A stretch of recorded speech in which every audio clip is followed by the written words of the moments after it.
அஸ்ஸலாமு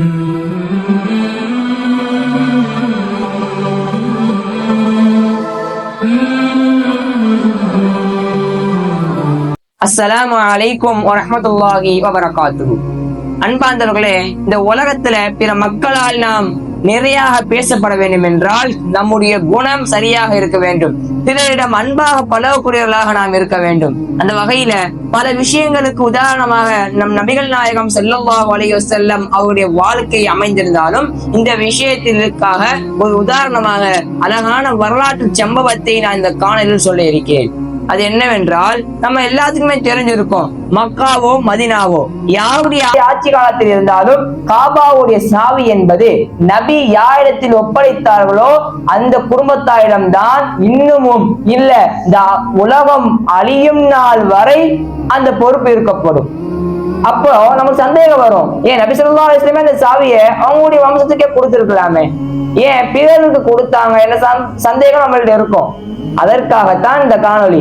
அன்பார்ந்தவர்களே, நம்ம எல்லாத்துக்குமே தெரியும், நபிகள் நாயகம் ஸல்லல்லாஹு அலைஹி வஸல்லம் அவர்கள் பிறந்து வளர்ந்தது மக்காவில. மக்காவாசிகள் ஒரு கட்டத்துக்கு மேல நபி அவர்கள் இஸ்லாத்தை பரப்பும் பொழுது ஊரை விட்டு விரட்டிடுறாங்க. இருந்தாலும் நபி அவர்களுக்கு நம்ம ஊர்ல இருக்கிற காபாவில போய் 2 ரகாத் உள்ளகை நின்று தொழுகணும் என்ற ஆசை இருந்திருக்கு. அப்போது காபாவுடைய பொறுப்பாளியாக இருந்த உஸ்மான் இப்னு தல்ஹா அவர் ஒரு காபிராக இருப்பது மட்டுமல்ல, அவர் இஸ்லாத்துக்கு எதிரானவர், இஸ்லாத்தை வெறுக்கக்கூடியவராக இருந்தார்.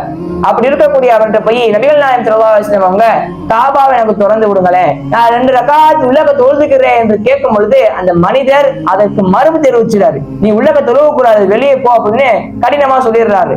அப்படி இருக்கும் பொழுது நபி அவர்கள் திரும்ப திரும்ப கேட்கிறாங்க, பணிவோட கேட்கிறாங்க. கடைசியா ஒரு மருத்துவனை நபி ஸல்லல்லாஹு அலைஹி வஸல்லம் அவர்கள் அழகாக ஒரு வார்த்தையை அந்த இடத்துல பதிவு செஞ்சுட்டு வராங்க. யா உஸ்மான், நீங்க ஒரு காலம் வரும், நீங்க நிற்கக்கூடிய அந்த இடத்துல நான் இருப்பேன், நான் இருக்கக்கூடிய இடத்தில் நீங்கள் நிற்பீர்கள் என்பதாக நபி அவர்கள் சொல்லிவிட்டு வந்துடுறாங்க. சில ஆண்டு காலம் போகுது, மதினாவிற்கு போறாங்க. மதினாவில் இருந்து மக்காவை கைப்பற்றாங்க. போராட்டத்திற்கு பிறகு மக்காவினுடைய அந்த ஆளுமை ஆட்சி நபியிடம் வருகிறது. அதற்கு ஆதாரமாக காபாவினுடைய சாவி நபி கையில் ஒப்படைக்கப்படுது. அப்ப எல்லா சஹாபாக்களும் நபிட்ட கேட்கிறாங்க, யார் ரசூலல்லாஹ், இந்த சாவி எங்க கையிட்டு தாங்க, எங்க குடும்பத்துக்கு தாங்க, நாங்க பொறுப்போட பாத்துக்கிறோம் என்று கேட்கும் பொழுது அலி ரலியல்லாஹு அன்ஹு நிக்கிறாங்க, அப்பாஸ் ரலியல்லாஹு அன்ஹு அவங்க நிக்கிறாங்க. அந்த வரிசையில பெரும்பெரும் சஹாபாக்களுக்கு மத்தியில அந்த வரிசையில எந்த ஒரு மனிதர் நபியை காபாவுக்குள்ள தொழுவ கூடாது என்று சொன்னாரோ அந்த மனிதர் உஸ்மான் இப்னு தல்ஹா அதே வரிசையில நிக்கிறார். அதே வரிசையில நபியே எனக்கு இந்த சாவியை தாங்க, என் குடும்பத்துக்கு தாங்க, நான் பொறுப்பா பாத்துக்கிறேன்னு நபி சொன்னாங்களே முன்னாடி ஒரு காலம் வரும் என்று. அந்த காலம் வந்து விட்டது. அப்படி இருக்கும் பொழுது நபி அவர்கள் நினைத்திருந்தால், நம்ம கிட்டே வந்துட்டா இந்த மனுஷன் சொல்லிட்டு நம்மள மாதிரி ஒரு மனிதராக இருந்தால் நபி அவர்கள் எவ்வளவோ தண்டனை கொடுத்திருக்கலாம், எவ்வளவோ சித்திரவதை பண்ணியிருக்கலாம். ஆனால் நபி அவர்கள் அது எதையும் செய்யாமல் ஒரு அழகாக நபி அவர்கள் அந்த சாவியை அந்த உஸ்மான் இப்னு தல்ஹா அவருக்கு தந்துட்டு அழகாக சொன்னார்கள், ஹாக்கி மிஃப்தாக யா உஸ்மான் ஹாலிதத்தன் தாலிதத்தன், இந்த காபாவுடைய சாவியை உங்கள் குடும்பத்திற்கே நான் பொறுப்பாக ஒப்படைக்கிறேன், இந்த சாவி யுகநாள் வரை உங்க குடும்பத்திடமே இருக்கும் என்பதாக நபி அவர்கள் சொல்லிவிடுகிறார்கள். இப்படி இருக்கும் பொழுது நபிகள் நாயகம் ஸல்லல்லாஹு அலைஹி வஸல்லம் கொடுத்த பிறகு இந்த வார்த்தைக்கு ஒரே வார்த்தையில நம்ம 3 விஷயமா புரிஞ்சுக்கலாம். நபி அவர்கள் இந்த ஒரே வார்த்தையில 3 விஷயத்தை நமக்கு கற்றுத்தந்திருக்கிறார்கள். அது என்னென்ன விஷயம்னா, முதல் விஷயமாக இந்த உஸ்மான் இப்னு தல்ஹா அவருடைய வம்சம் யுகநாள் வரை வரும் என்பதாக முதல் விஷயம் நம்ம கற்றுக்கலாம். 2வது, அந்த யுகநாள் வரை வரக்கூடிய அந்த உஸ்மான் இப்னு தல்ஹா அவருடைய வம்சம் ஈமானுடையவர்களாக இருப்பார்கள், பிற மதத்திற்கு இல்ல ஈமானை விட்டு பிறழாமல் இருப்பார்கள் என்பது 2வது விஷயம்.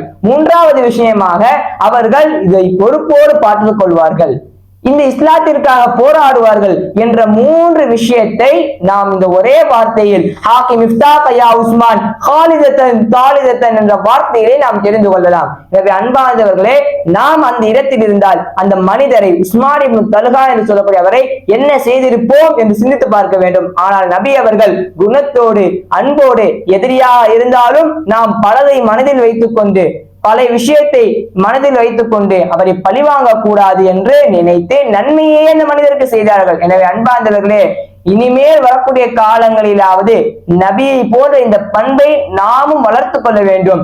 எதிரியாகவே இருந்தாலும், நமக்கு அவர் கடந்த காலத்தில் தீமைகளை செய்திருந்தாலும், நாம் அவருக்கு நன்மையை செய்யக்கூடியவர்களாக வல்ல நாயன் அல்லாஹ் உங்களையும் என்னையும் ஆக்கல் புரிவானாக.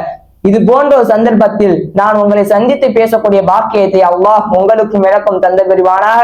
இல்லை என்றால் நபிகள் நாயகம் ஸல்லல்லாஹு அலைஹி வஸல்லம் அவர்களோடு, சுகதாக்களோடு, சாலிஹீன்களோடு நாளை மறுமையில் சந்திக்கக்கூடிய பாக்கியத்தை தந்த புரிவானாக.